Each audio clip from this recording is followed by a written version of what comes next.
The wind was a thief. It stole the heat from the thin broth on her table, the courage from her heart, and the last of the autumn leaves from the skeletal cottonwood that guarded her cabin. Alara watched it whip dust and regret into eddies across the hard-packed earth of her yard, a desolate patch of ground that had offered up nothing but stones and sorrow since Jacob had left. He hadn't died. He had simply vanished, walking away from the failed claim and the silent judgment of her barrenness, leaving her with nothing but the shack, a near-empty larder, and the corrosive whispers of the townspeople. They called her the Forsaken Woman of Cutter's Gulch.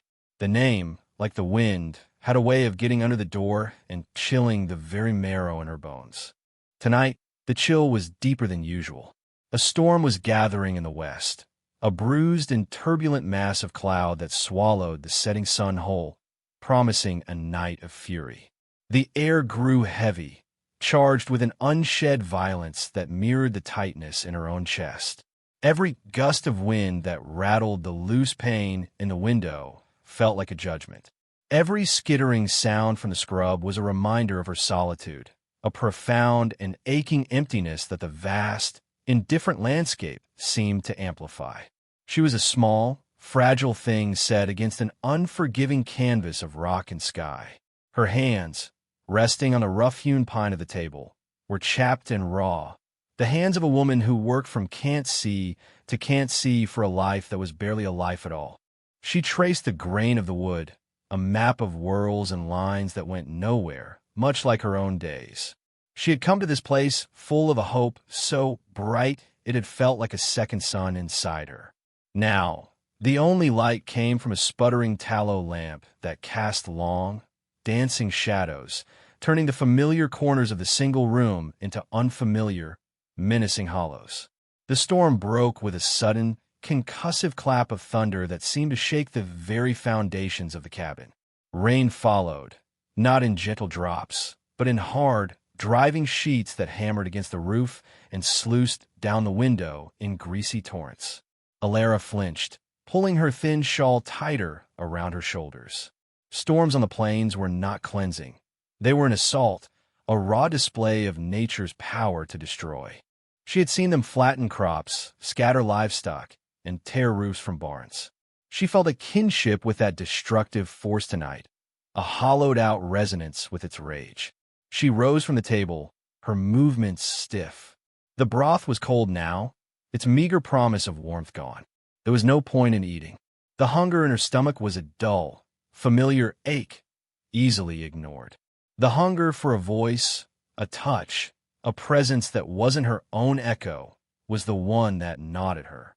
She moved to the window, peering through the distorted, rain-slicked glass.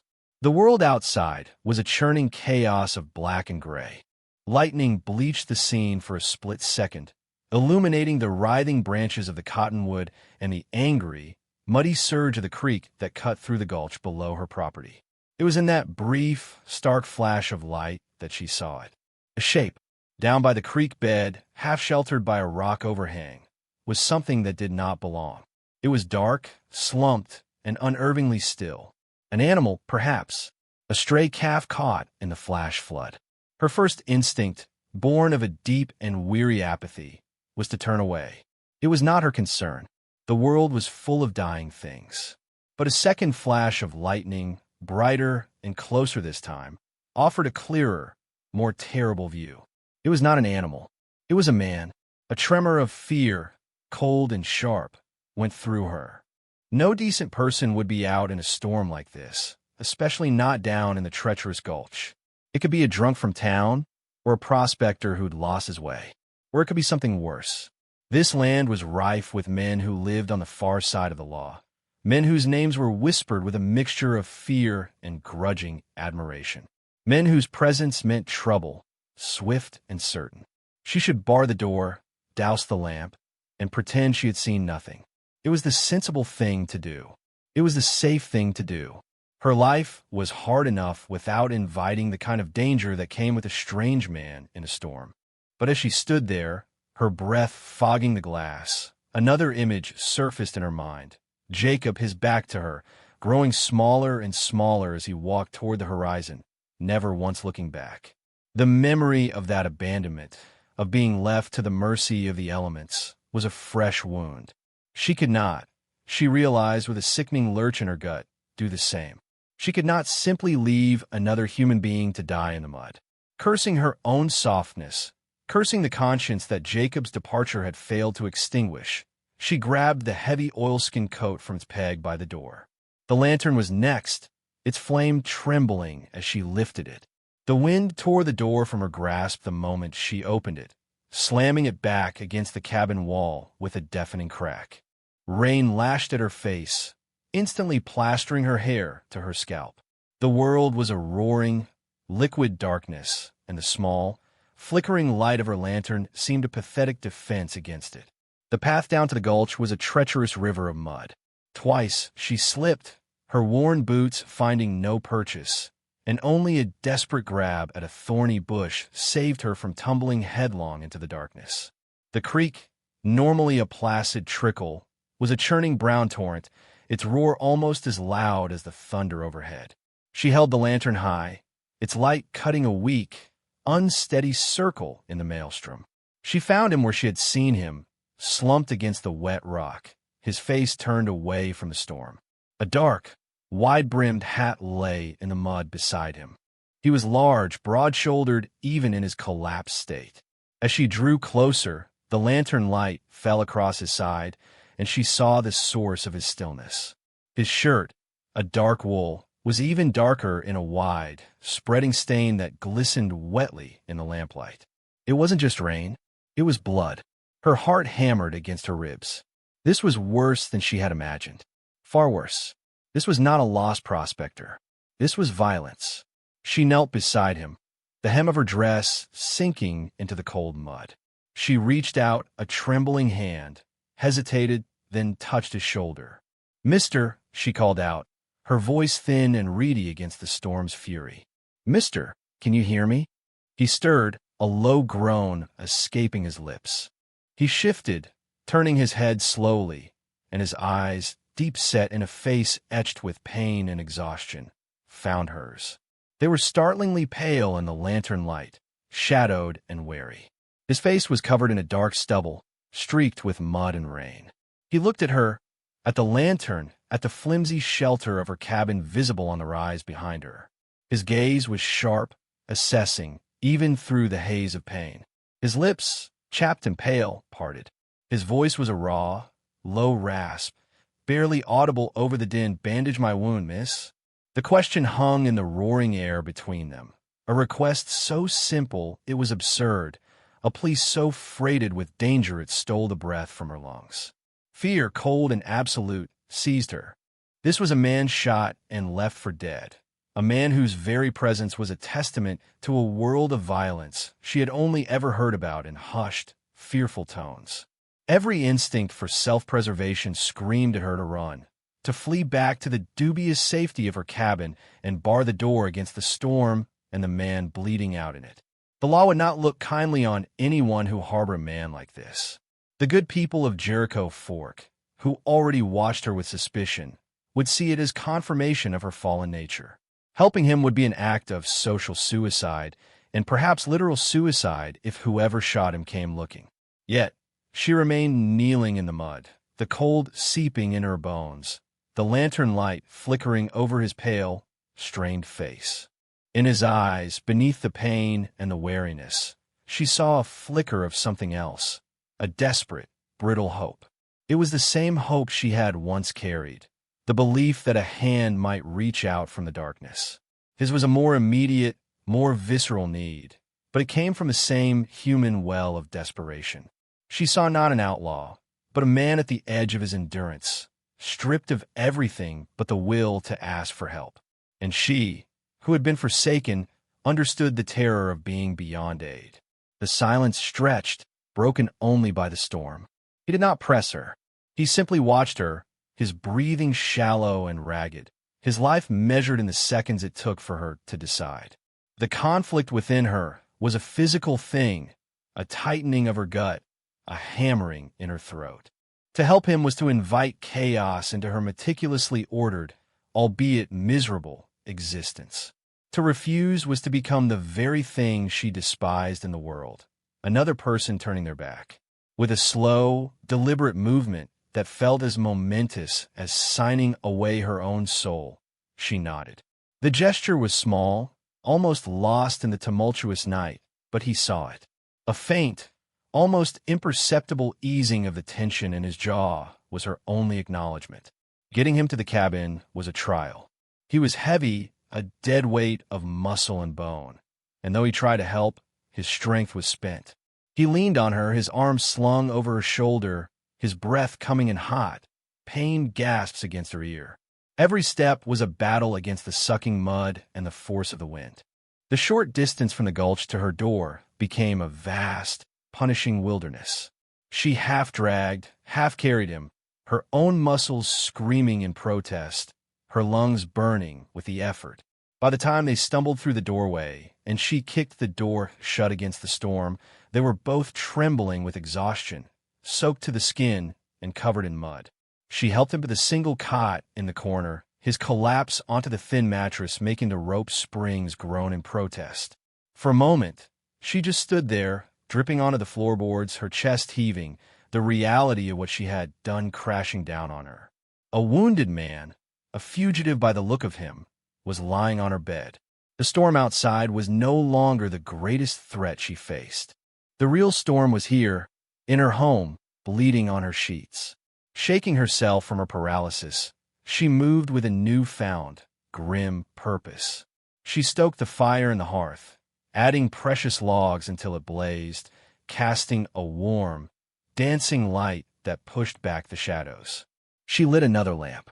Light and warmth were weapons against the encroaching darkness, both inside and out.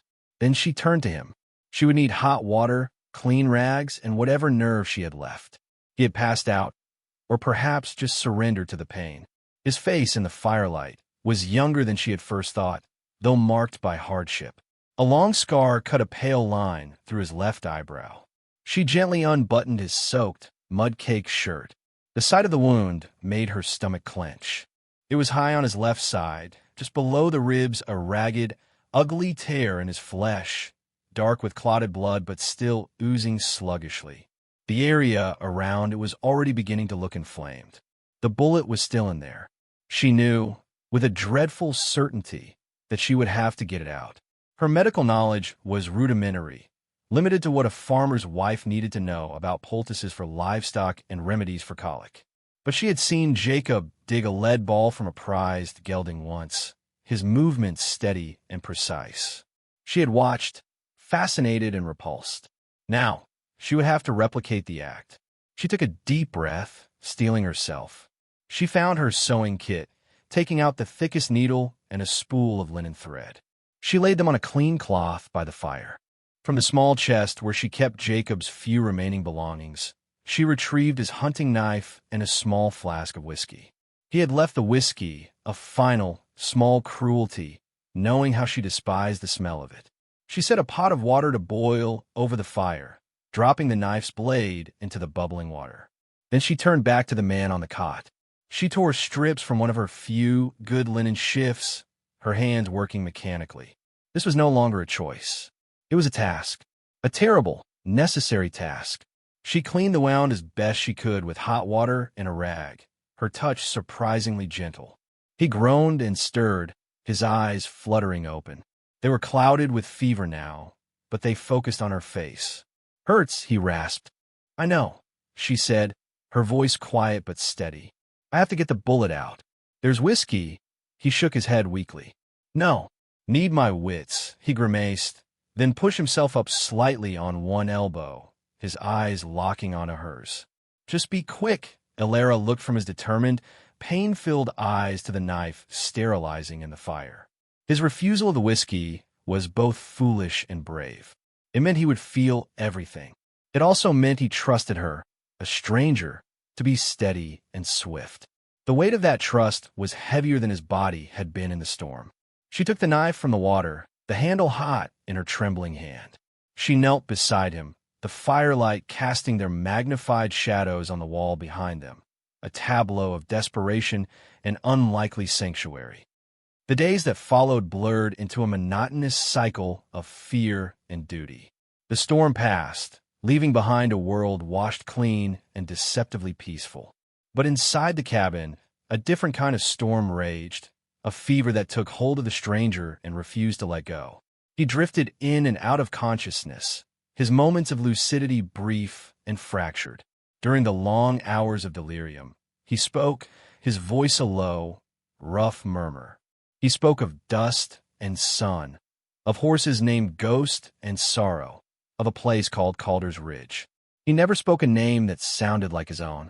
Alara listened as she bathed his face with cool water and forced sips of willow bark tea between his cracked lips.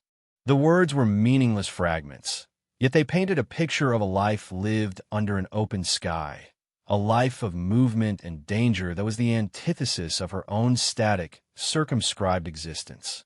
The wound was angry, the flesh around it a bruised and swollen purple. She cleaned it twice a day, her stomach twisting each time at the raw, medicinal smell of infection. She was terrified it would fester beyond her ability to treat, that he would die on her cot, leaving her with a body to bury and a secret that could destroy her. Each morning she woke with a knot of dread in her stomach, half expecting to find him gone from the world, his breath stilled in the night. Yet he clung to life with a stubborn, silent tenacity that she began to grudgingly admire. He fought the fever with the same quiet endurance he had shown in the Gulch. Her life, once governed by the lonely rhythms of her own survival, was now dictated by his. She rose before dawn to check on him. She spent her days tending the fire and preparing thin broths he rarely touched, and she sat with him late into the night, watching the rise and fall of his chest, a human metronome counting out the precarious seconds of his life.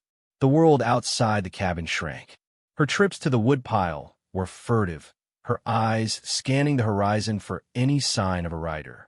The thought of going into Jericho Fork for supplies filled her with a new kind of terror. Her isolation, once a source of pain, had become a shield. His presence was a constant, heavy weight. The cabin, already small, felt crowded with his scent, a mixture of sweat, fever, and something else, something uniquely masculine and unfamiliar, like leather and dust. His gun belt and pistol, which he had removed and hidden beneath a loose floorboard, felt like a coiled snake in the heart of her home. They were a potent symbol of the violence he had brought through her door. Sometimes, watching him sleep, his rugged features softened by vulnerability, she felt a surge of resentment. Who was he to bring this trouble to her? Her life was already a ruin. She did not need him to bring the final wall crashing down. But then he would stir, his brow furrowed in pain, and a different feeling would surface, a reluctant, protective pity. He was, like her, at the mercy of circumstances. They were two solitary souls, adrift in a harsh world, now tethered together by a single act of desperate compassion. On the fourth day, the fever broke. She woke to find him watching her, his eyes clear for the first time. The startling pale gray of them was no longer clouded by delirium. He looked weak, hollowed out by the ordeal, but he was present. He was aware. A new kind of tension entered the room, the tension of two strangers forced into an intimacy that neither had chosen. The silence was no longer filled with the ramblings of his fever. It was now a space that had to be navigated. "Water," he rasped, his voice still rough. She brought it to him, holding the tin cup to his lips as he drank. He watched her over the rim, his gaze steady and unervingly direct.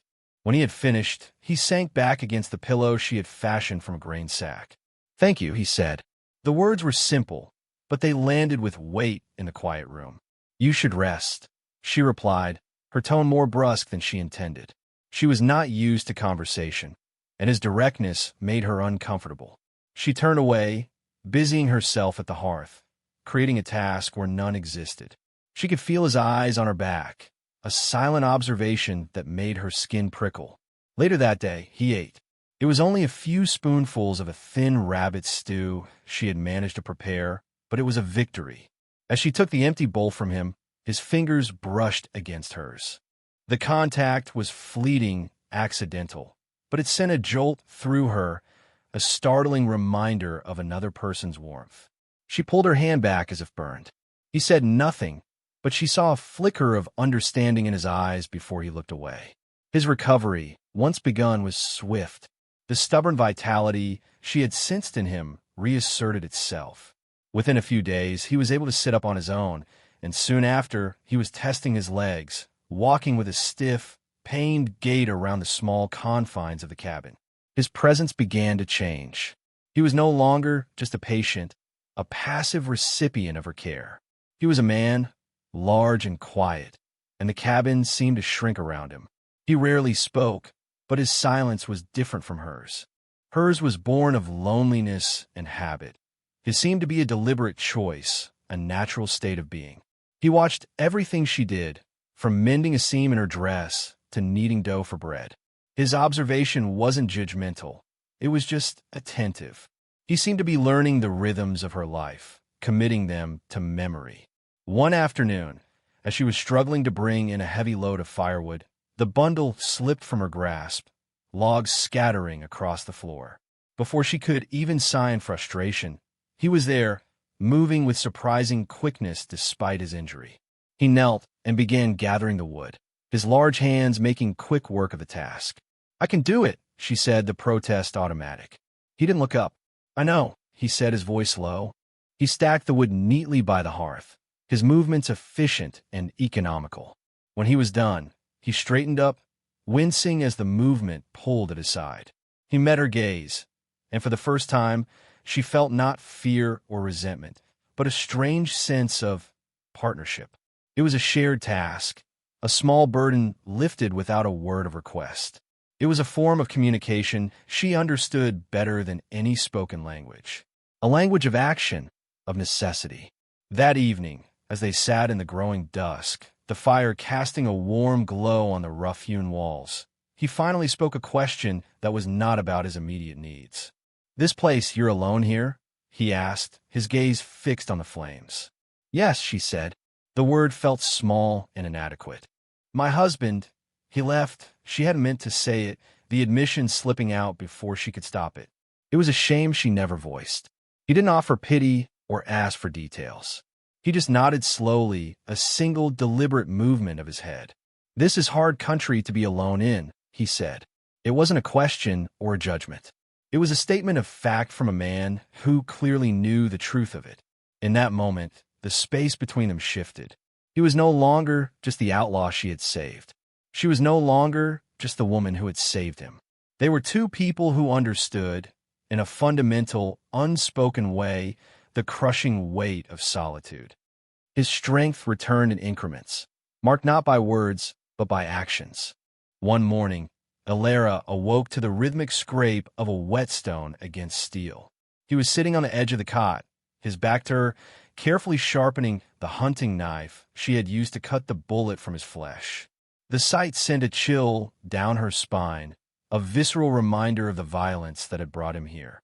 Yet, there was nothing menacing in his posture. The movements were patient, practiced. He was not preparing a weapon. He was restoring a tool. He was a man accustomed to maintaining the instruments of his survival. Later that day, she found him outside by the woodpile, her axe in his hand.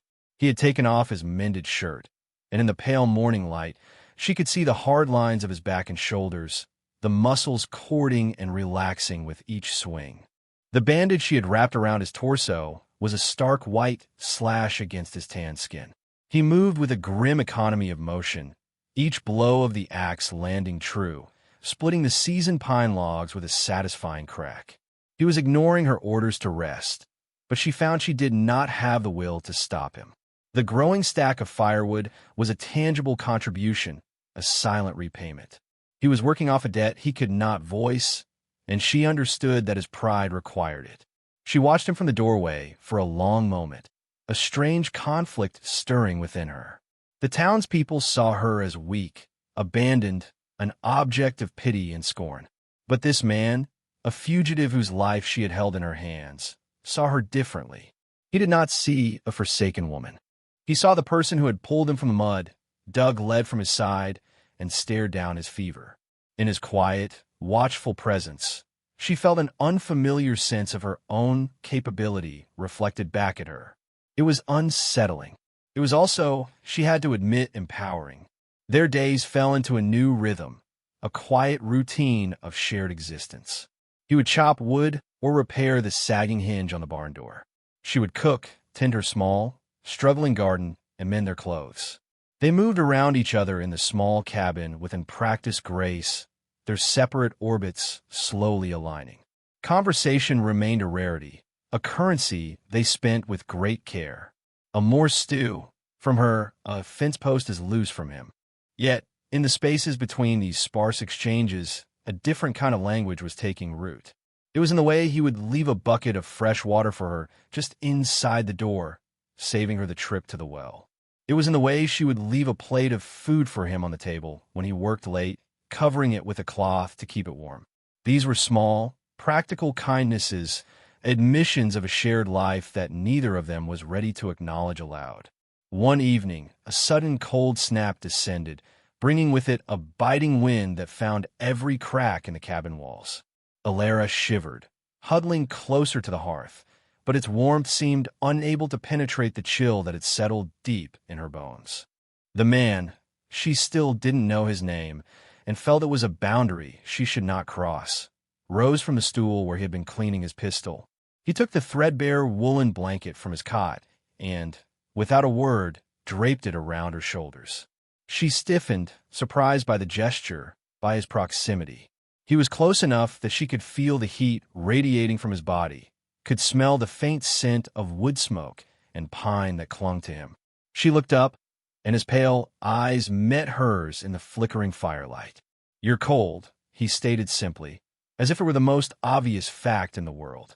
There was no artifice in it, no hidden meaning she had to decipher. It was a simple observation, followed by a simple action. "Thank you," she whispered, her voice barely audible. He gave a slight, almost imperceptible nod and returned to his seat, his attention once more on the intricate mechanics of the firearm. But the air had changed. The blanket around her shoulders was not just a barrier against the cold. It was a shield, a gesture of protection. It was the first time in a very long time that anyone had shown her such a simple, unthinking consideration. The weight of it was both comforting and profoundly sad, a reminder of all the small tendernesses her life lacked. A few days later, he found her in the small, dilapidated barn, staring at the broken axle of the old buckboard Jacob had left behind. The wheel lay uselessly beside it. It was another symbol of her stagnation, another piece of her broken life she lacked the strength or skill to fix. "It's been like that since spring," she said, not needing to explain. He walked around it, his gaze clinical and assessing. He crouched, running his hand along the splintered wood of the axle, testing the rusted iron fittings. "The wood is seasoned oak," he said, more to himself than to her. "Strong. Just needs shaping. A new pin." He looked up at her. "I can fix it." She stared at him, taken aback. I have no way to pay you." A shadow passed over his features, a flicker of something she couldn't name. "Some debts aren't paid with coin, ma'am," he said quietly. He set to work the next morning. He found a sturdy oak limb in the woods behind the cabin and spent 2 days carving and shaping it with a hunting knife and her small hatchet. He worked with an intense, focused patience that she found mesmerizing. He was not just fixing a piece of wood. He was restoring order, mending something that was broken. He was, she realized, doing for the buckboard what she had done for him. As he worked, she brought him water and once a piece of cornbread. He would stop, accept it with a quiet nod, and then his focus would return entirely to the task at hand. She learned more about him in those 2 days of watching him work than she had in all their time together. She saw the sureness of his hands, the intelligence in his eyes as he solved the geometry of the repair, the deep well of patience he possessed. This was not the reckless, violent man she had imagined an outlaw to be. This was a craftsman, a survivor, a man of quiet and profound competence. When he was finally finished, he fitted the new axle and hoisted the heavy wheel back into place. It settled with a solid, satisfying thud. He spun it, and it turned smoothly, freely for the first time in months. He stood back, wiping the sweat from his brow with the back of his hand, and looked at her. A faint, rare smile touched the corners of his mouth. "It'll hold," he said. Alara walked over and laid a hand on the mended wheel. It felt solid, real, a tangible piece of hope. It meant she was no longer entirely stranded. It meant movement was possible again. She looked at him, at the grease on his hands and the weariness in his posture, and felt a wave of gratitude so powerful it almost brought her to her knees.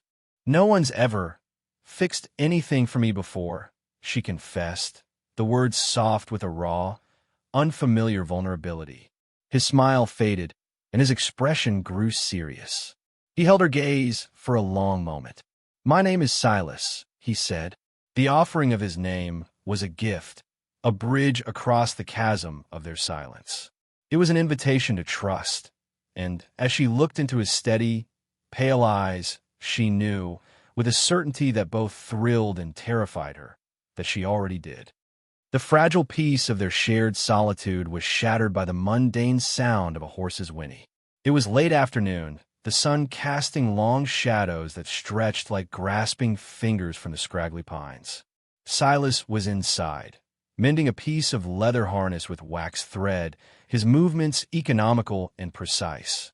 Alara was by the open doorway, shelling beans into a wooden bowl, the rhythmic click and drop a soothing counterpoint to the chirping of crickets. The sound from the trail was sharp, out of place, and it made them both freeze. They exchanged a look, a swift, silent communication honed over weeks of living in close quarters. His hand, which had been deftly working the needle, was suddenly still. Her fingers tightened on a handful of bean pods.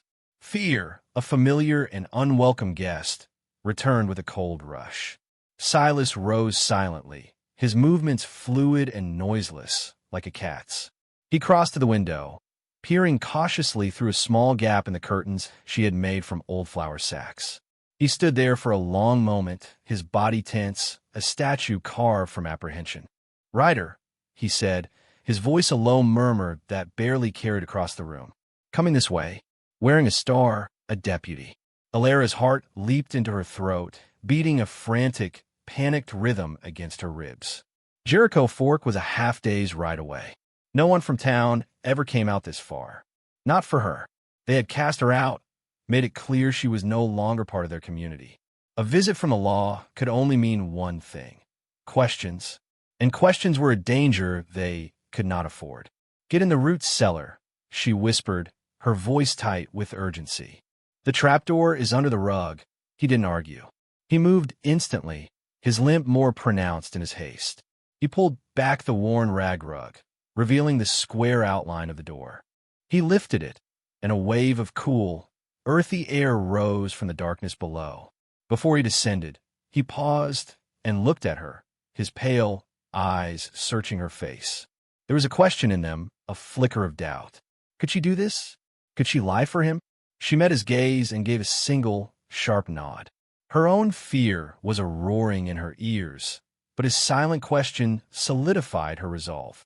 She would not fail him. He disappeared into the hole, pulling the heavy door down after him. She quickly replaced the rug, her hands trembling as she smoothed its worn surface. She kicked a bit of dust over the edges, trying to make it look as if it hadn't been disturbed in years. Taking a deep, shuddering breath, she picked up her bowl of beans and sat back down on the stool by the door, arranging her features into a mask of weary indifference. She forced her hands to resume their task, the simple, repetitive motion of fragile anchor in a swelling sea of panic. The rider approached at a slow trot, the creak of his saddle leather growing louder. He came into view, a young man with a sparse, sandy mustache and an air of self-importance that sat awkwardly on his lanky frame. It was Deputy Miller, a boy she had known since he was in short pants, now cloaked in the authority of a 10-star. He reined in his horse a few yards from the cabin, his eyes sweeping over the property with a practiced, suspicious gaze that was probably meant to look imposing. "Afternoon, Mrs. Vance," he called out, his voice a little too loud. Alara looked up slowly, as if just noticing him, a flicker of carefully manufactured surprise on her face. "Deputy," she said, her tone flat. "Didn't expect to see the law this far out, just making my rounds," he said, swinging down from his horse.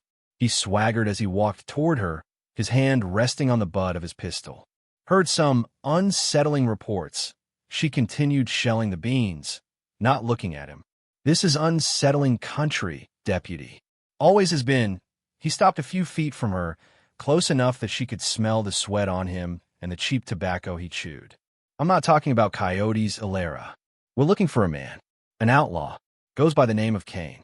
Killed a man over in the territory, shot a Wells Fargo guard. There's a bounty." Her blood ran cold at the name. Kane. A name like a brand. A curse. She kept her eyes fixed on the bowl in her lap, her knuckles white as she split a pod. "Never heard of him," she said, her voice a dry rasp. "He was seen heading this way a few weeks back, riding a big roan. Man matching his description was tracked to the edge of this gulch. Then the trail went cold. Storm washed it out." Miller's eyes narrowed, scanning the cabin, the barn, the silent, watchful landscape. "You ain't seen anyone? A stranger, maybe wounded?" The question was a physical blow. She could feel Silas beneath the floorboards, could feel the weight of his presence, the dangerous truth of it. Her entire future and his life rested on the next words to come out of her mouth. She had to make them believable. She had to make herself believable. She finally looked up at him, letting all the bitterness and weariness of her lonely existence show in her eyes. She gave a short, harsh laugh that held no humor. "A stranger? Deputy, look around you. Decent folk don't come out here. And I can't imagine an outlaw would find much worth taking. What would he do? Steal my memories? They're about all I have left." Her performance was fueled by desperate, cold anger. An anger at Miller for his intrusion, at the town for its judgment, at Jacob for leaving her in this position. She was channeling every ounce of her genuine misery into this lie. Miller seemed taken aback by her vehemence. He shifted his weight, his gaze faltering for a moment. "Still," he persisted, "a man alone, maybe hurt, he'd need shelter, a place to lie low, and he'd choose the home of a woman who can barely feed herself?" She shot back, her voice sharp with scorn. "A woman everyone in town knows has nothing and is nothing? Use your head, Miller. A man like that would go where there's something to gain. He wouldn't come here to die." She stood up, brushing bean dust from her apron, a gesture of dismissal. She walked past him to the water barrel, dipping a ladle and drinking deeply, her back to him. The movement was calculated, meant to convey an indifference she was far from feeling. She was aware of every breath she took, every beat of her heart. She could feel Silas's life suspended in the silence, hanging on the thread of her credibility. Miller was quiet for a long time. She could hear the jingle of his spurs as he paced a short line in the dirt. "Sheriff just wants to be sure," he said finally, his voice losing some of its officious edge. "There's a $500 bounty. That's a lot of money. Enough to make a person lie." He was testing her. She turned around slowly, letting the ladle drip onto the dry ground. She fixed him with a look of pure, undiluted contempt. $500? She said, her voice low and dangerous. "If I knew where a man worth that much money was, deputy, I wouldn't be standing here talking to you. I'd have dragged his carcass into town myself and used the money to get as far away from this godforsaken place as a body can get." The raw, painful truth in that statement seemed to finally convince him. He saw before him not a conspirator, but a desperate, bitter woman. The forsaken woman of Cutter's Gulch. He had come expecting to find a clue, but all he found was the misery he expected. He grunted, a sound of reluctant acceptance. "All right, Alara. Sorry to have troubled you." He walked back to his horse, his swagger gone. He mounted up, gave one last, sweeping look at the desolate homestead, and then turned the horse back toward the trail. Alara stood perfectly still, watching until he was a small, dark speck on the horizon. Only when he had vanished completely did she allow herself to breathe. The strength went out of her legs, and she had to grip the edge of the water barrel to keep from collapsing. The bowl of beans lay overturned at her feet, its contents scattered in the dust like lost teeth. She had done it. She had lied to the law. She was no longer just a helper. She was an accomplice. She waited another 10 minutes, her heart still pounding, before she went inside and knocked twice on the floor. The trapdoor lifted, and Silas emerged from the darkness. He looked at her, his face grim, his eyes asking the question he didn't need to speak. "He's gone," she said, her voice trembling. He believed me. Silas stepped out on the floor, his gaze falling on the scattered beans, then moving to her pale, strained face. He reached out, his calloused hand hovering for a moment before he gently took her arm, his grip steady and warm. He led her to a chair and pushed her gently into it. He said nothing. He didn't need to. In his touch, in the quiet intensity of his gaze, she felt his gratitude, his respect, his understanding of the risk she had just taken for him. In that moment of shared peril, the final wall between them crumbled. She had made her choice. His fate was now her own. The deputy's visit left an indelible mark on the quiet air of the cabin. A new layer of tension, sharp and constant, underlaid their daily routines. The world had intruded, reminding them that their sanctuary was a fragile illusion, that a man with a tin star and a list of questions could ride up the trail at any moment. The name he had mentioned, Cain, echoed in the silence between them. It was a hard, brutal name, the name of a killer from a book she was forced to read as a child. It didn't seem to fit the quiet, capable man who now shared her home. Yet, she did not ask. She was afraid of the answer, afraid of confirming that the man whose life she had saved was indeed the murderer the law was hunting. The lie she had told Deputy Miller had changed her. It had been an act of self-preservation, yes, but it was more than that. It had been a deliberate choice to protect Silas, to cast her lot with his. The transgression had forged a bond between them stronger than any spoken promise. They were allies now, bound by a shared, dangerous secret. This new reality manifested in small ways. Silas grew more watchful, his periods of quiet contemplation often spent gazing out the window toward the distant trail. He began carrying his pistol again, tucked discreetly into the waistband of his trousers, a cold, hard weight against his body. He started sleeping in the barn, insisting it was for her safety and propriety, but she knew the real reason. It was easier to slip away from the barn if trouble came in the night. He was trying to position himself as a shield between her and the consequences of her choice. His move to the barn created a new kind of intimacy, a strange domestic ritual. Each evening after their meal, she would walk with him to the barn door, carrying a lantern. They would stand there for a moment in the cool, insect-thrumming darkness, the silence between them full of unspoken things. It was in one of these quiet moments that he finally broke the silence that surrounded his past. "Cain is my brother's name," he said, his voice low, his gaze fixed on the distant, star-dusted horizon. "Was. He's dead," Alara's breath caught. She looked at him, at his profile outlined by the lantern light. His expression was stark, carved from grief and memory.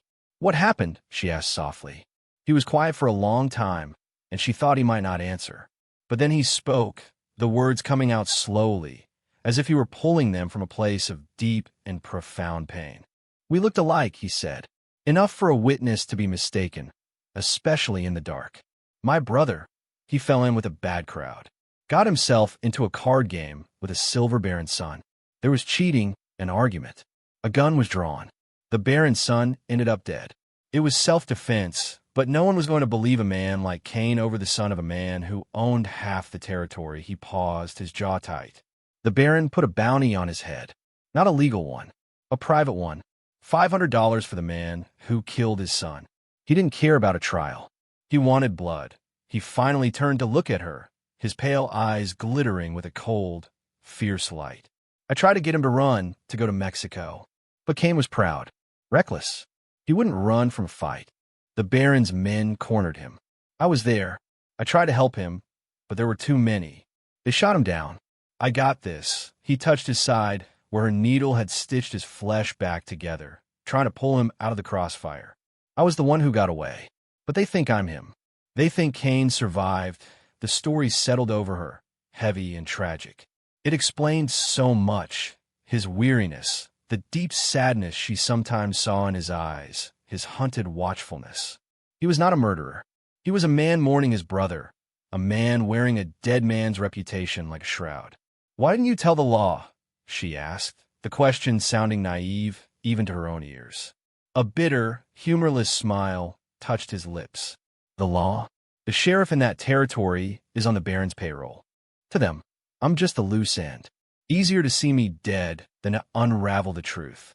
A dead outlaw named Cain closes the books he had been running ever since, haunted by his brother's ghost and hunted for a crime he didn't commit.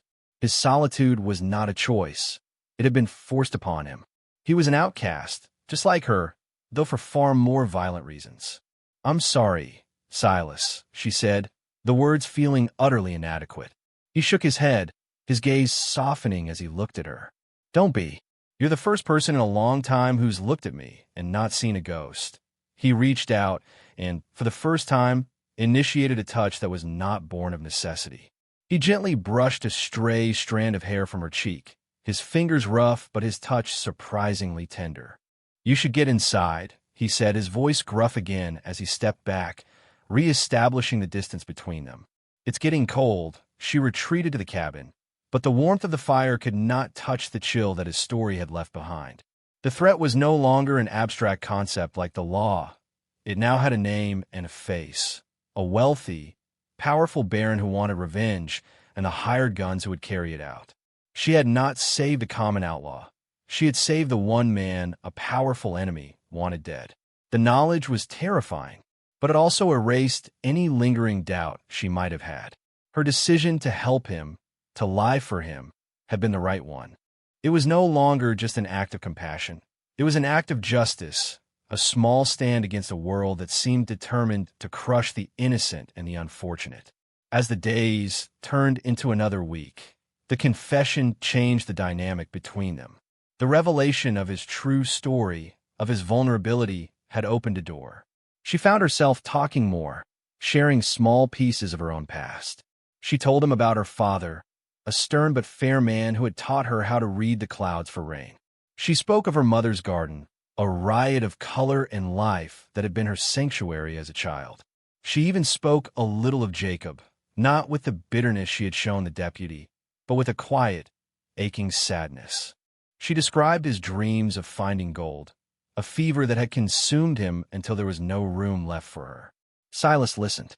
He never offered advice or judgment, but he listened with an unnerving stillness, his full attention on her, making her feel as if her small, sad stories were the most important words in the world.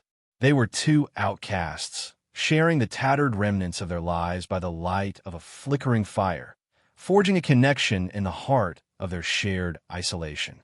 She was beginning to realize that the quiet man in her barn was mending more than just her broken buckboard. He was, with his steady presence and silent acceptance, slowly mending the broken pieces of her own spirit. The news arrived on the wind, carried by the garrulous tongue of Mr. Abernathy, the proprietor of the Jericho Fork Mercantile. Alara had finally been forced to make the trip into town, her supplies dwindling to almost nothing. She had made the journey with a knot of anxiety tightening in her stomach, leaving Silas hidden in the woods on the ridge overlooking her cabin, a sentinel watching over their fragile peace.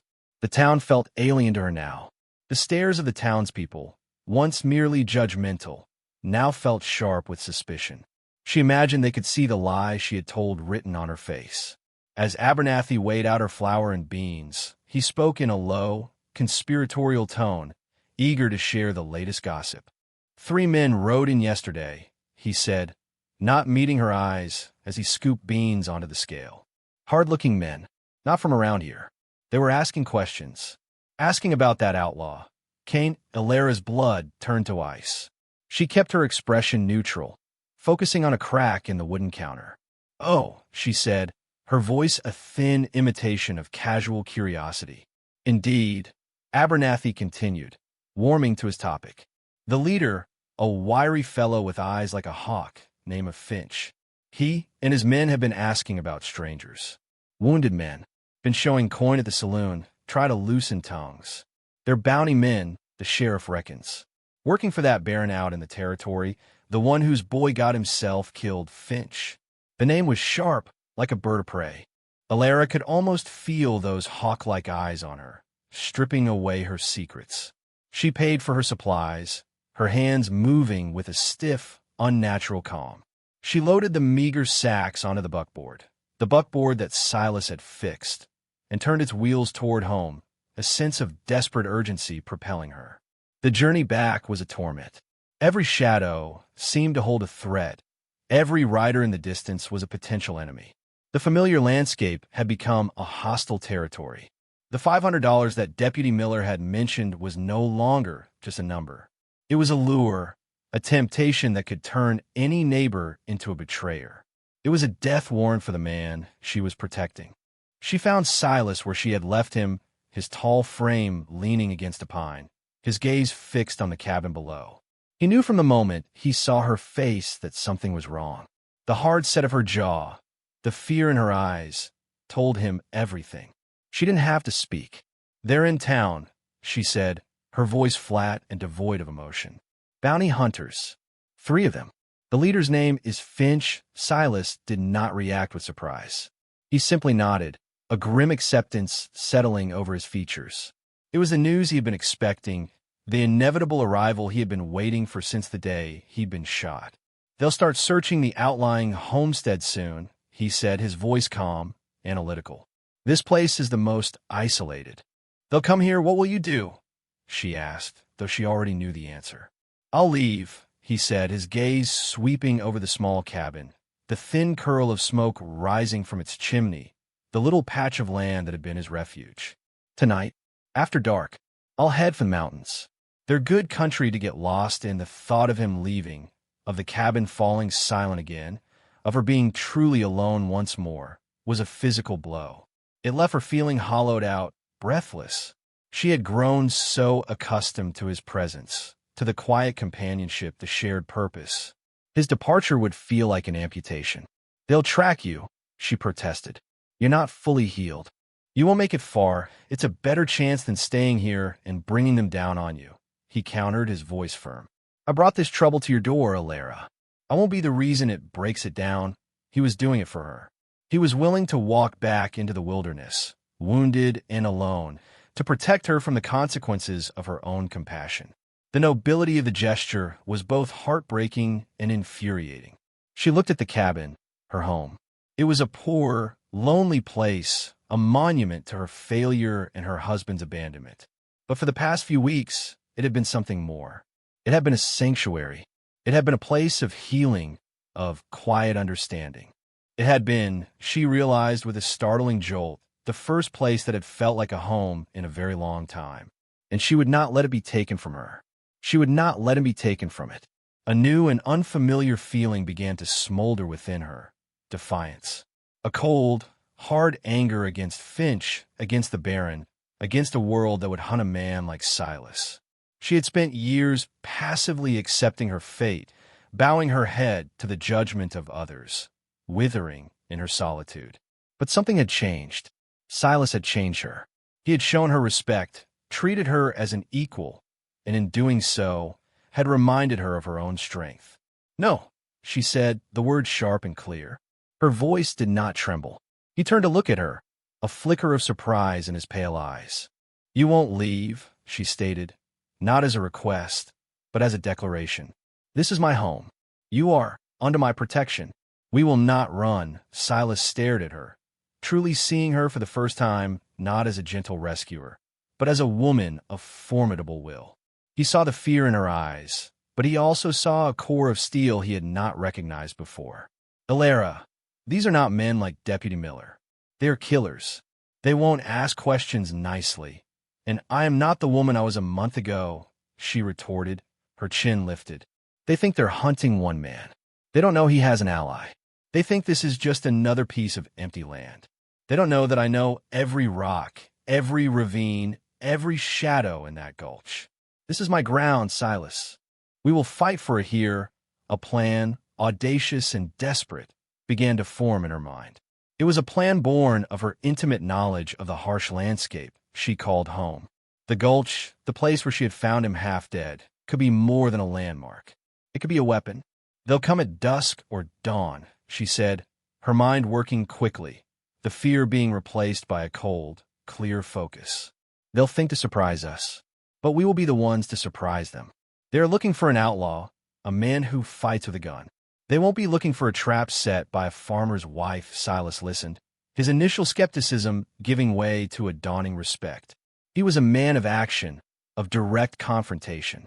Her way was different. It was subtle, intelligent, using the land itself as a co-conspirator. He had come here seeking refuge and had found not just a nurse, but a strategist. "It's too dangerous for you," he said, the words a last, weak protest. "It was dangerous the moment I carried you out of that storm," she said, her gaze unwavering. "That choice is made. Now we make the next one. Do we run and let them hunt you down in the open, or do we make our stand here, where we have the advantage?" He looked from her determined face to the rugged, treacherous terrain of the gulch below. He saw the logic in her words, the fierce, protective spirit that drove them. He had been alone for so long, fighting his own battles. The idea of having an ally, of standing with someone rather than running, was a foreign and powerfully seductive concept. A slow smile, the first genuine smile she had ever seen from him, spread across his face. It transformed his harsh features, revealing a warmth she had only glimpsed before. "All right, Illyra Vance," he said, his voice resonating with a new respect. "Tell me your plan." The sun began its slow descent, painting the western sky in brutal strokes of orange and purple, the colors of fresh brews. The air grew still and heavy, pregnant with anticipation. Inside the cabin, the atmosphere was taut with a focused energy. They moved with a quiet, synchronized purpose, their earlier roles of patient and caregiver dissolved and reforged into a partnership of impending battle. Illyra's plan was one of misdirection and entrapment, relying on Finch's arrogance and his assumptions about both his prey and the landscape. It was a plan that used her perceived weakness as its greatest strength. First, she made the cabin look vulnerable, abandoned. She brought the buckboard around to the front, loading it with a few meager possessions, a rolled-up blanket, an empty crate, a sack half filled with straw to look like grain. She left it there, looking for all the world like a woman preparing to flee in panic.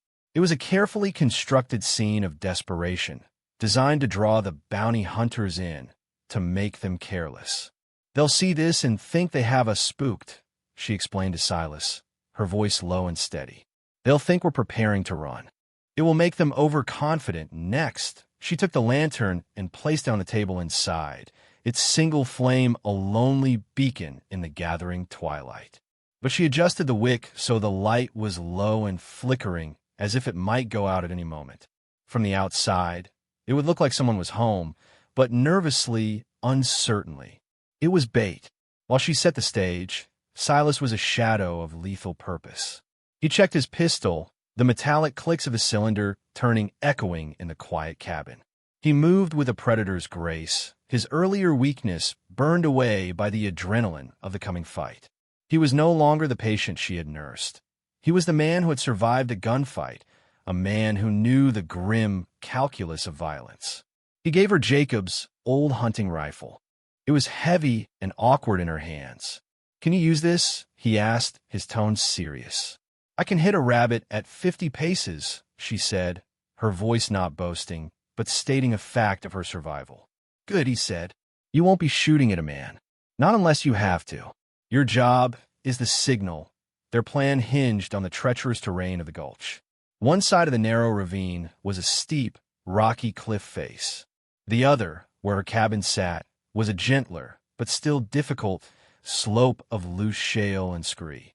There was only one clear path down from the trail to the creek bed, a narrow track that wound past a large, precariously balanced rock formation, a series of stacked, flat stones the locals called the Widow's Cairn. It was this feature that formed the heart of Illyra's trap. As darkness fell, they left the cabin and its deceptive lantern light behind. They moved like ghosts down the slope toward the gulch, their feet sure on the familiar ground. Silas carried a heavy pry bar he had found in the barn. Illyra carried the rifle. They positioned themselves on the ridge overlooking the path, concealed behind a thicket of juniper. From their vantage point, they could see the trail, the cabin, and the narrow path leading down into the gulch. All they had to do was wait. The waiting was the hardest part. The minutes stretched into an eternity, each tick of a cricket, each rustle of leaves in the night breeze, amplified into a potential threat. Alara's heart hammered against her ribs. Her hands, wrapped around the cool wood and steel of the rifle, were slick with sweat. This was it, the moment her life had pivoted towards. She was no longer a victim of circumstance. She was an active participant in her own fate. She glanced at Silas, a dark, still shape beside her. He was perfectly calm, his breathing slow and even. He was at home in this tension, this liminal space before the violence.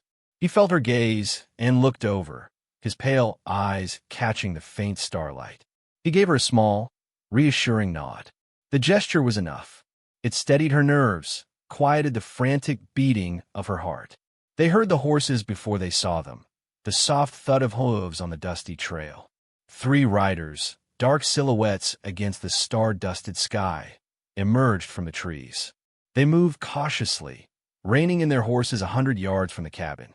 Alara watched, her breath held tight in her chest. One man dismounted, a wiry, restless figure she knew must be Finch. He crept forward, using the shadows for cover, his movements quick and reptilian. He circled the cabin, peering in the window at the flickering lantern. He saw the loaded buckboard. Everything was just as she had planned. Finch returned to his men, and they spoke in low murmurs that were carried away by the breeze. Then 2 of them, Finch included, dismounted, handing their reins to the 3rd man. They drew their pistols, the moonlight glinting off the barrels. They clearly believed their prey was cornered, flushed, and ready to be taken. "They're splitting up," Silas whispered, his voice a bare breath of sound. Just as you said they would, Finch and the other man began to move, not toward the cabin's front door, but flanking it, preparing to storm it from 2 sides. They expected a confrontation, a desperate last stand inside the small wooden box. They did not expect the real threat to be waiting in the darkness behind them. The 3rd man, holding the horses, remained on the trail, a lone guard. This was the moment. "Now, Alara," Silas breathed.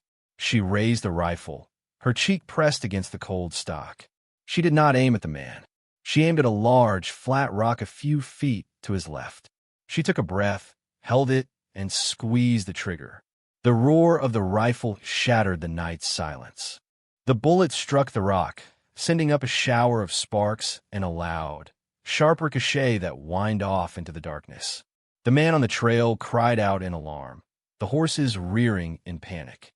Down by the cabin, Finch and his partner spun around, their attention instantly diverted, their guns pointing up toward the source of the shot on the ridge.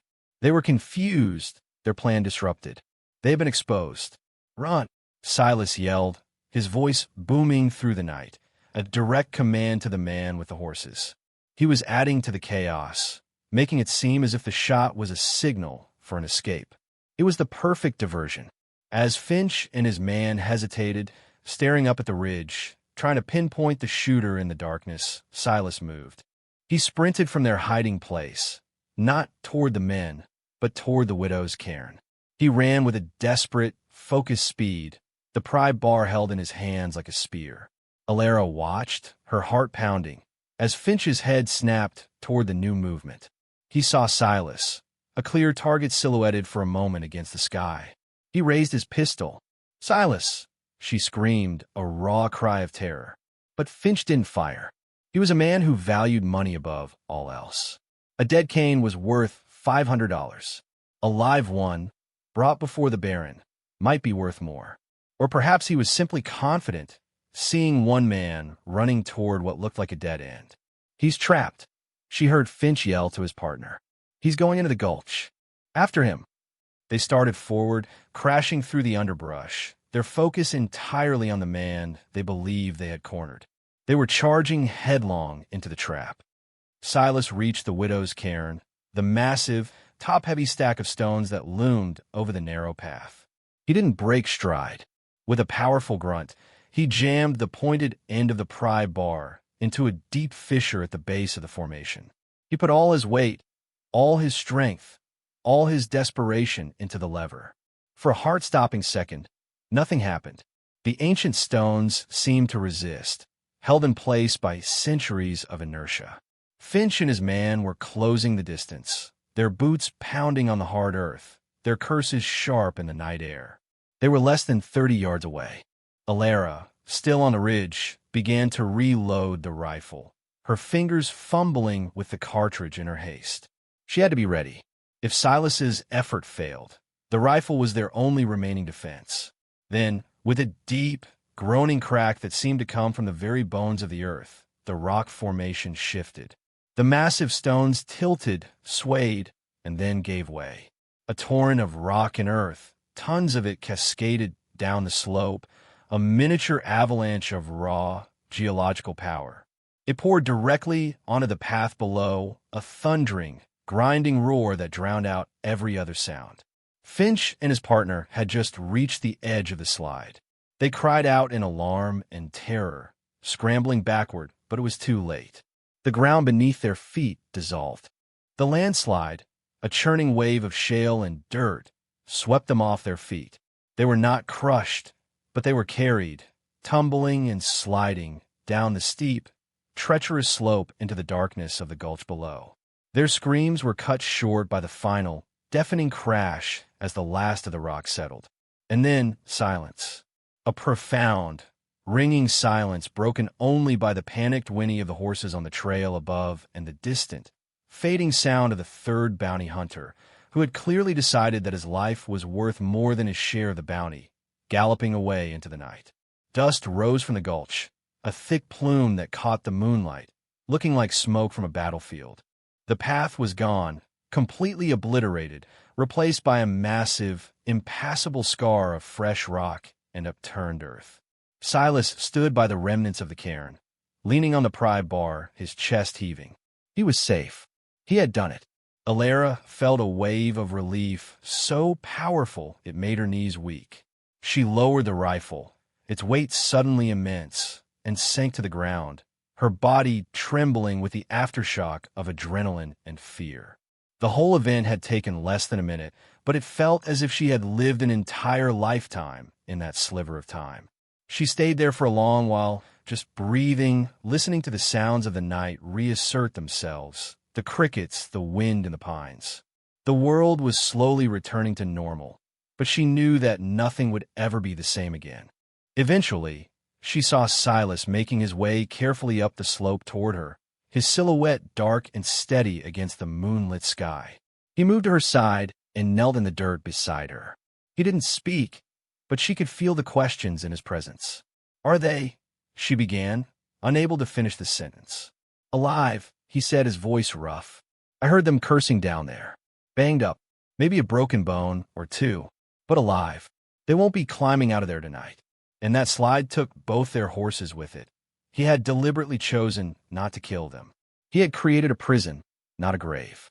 It was a testament to his character, a confirmation of the man she believed him to be. He had used violence, yes, but the measured, precise violence of a survivor, not the wanton cruelty of a killer. "It's over," she whispered, the words tasting of dust and gunpowder. "For now," he corrected gently. "Finch is a prideful man. He won't forget this, but the immediate threat had passed. They had faced it together, and they had won. They had defended their small patch of ground, their unlikely sanctuary." Alara looked at the cabin below, its single light still flickering bravely in the window. It no longer looked like a prison of solitude. It looked like a fortress. She had drawn a line in the dirt, and with Silas's help, she had held it. The forsaken woman of Cutter's Gulch had found something worth fighting for. She had found her own strength.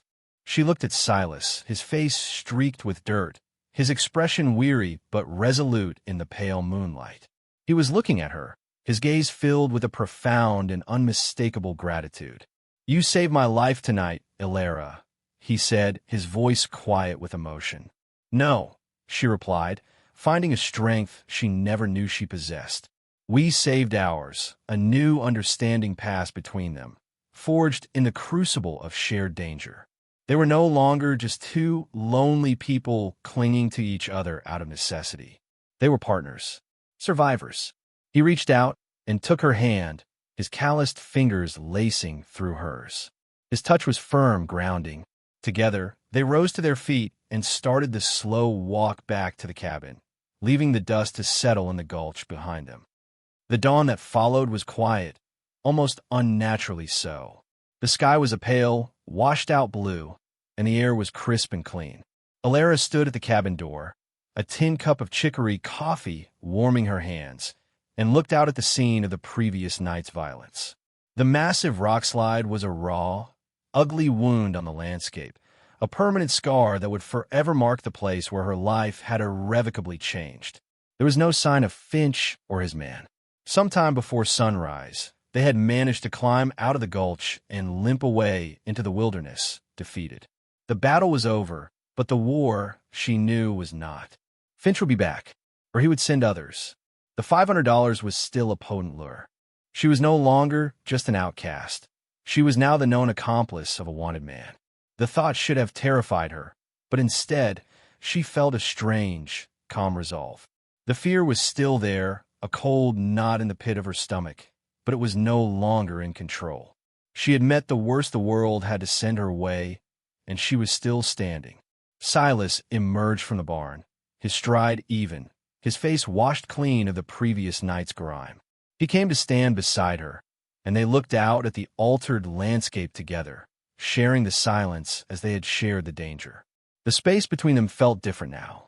The last vestiges of formality, of caution, had been stripped away by the rifle's roar and the thunder of falling rock. "They left a horse," he said, breaking the quiet. "One of theirs got loose in the panic and wandered into the woods. Found him this morning. He's a good-looking bay. Strong. An extra horse meant mobility. It meant options they hadn't had before.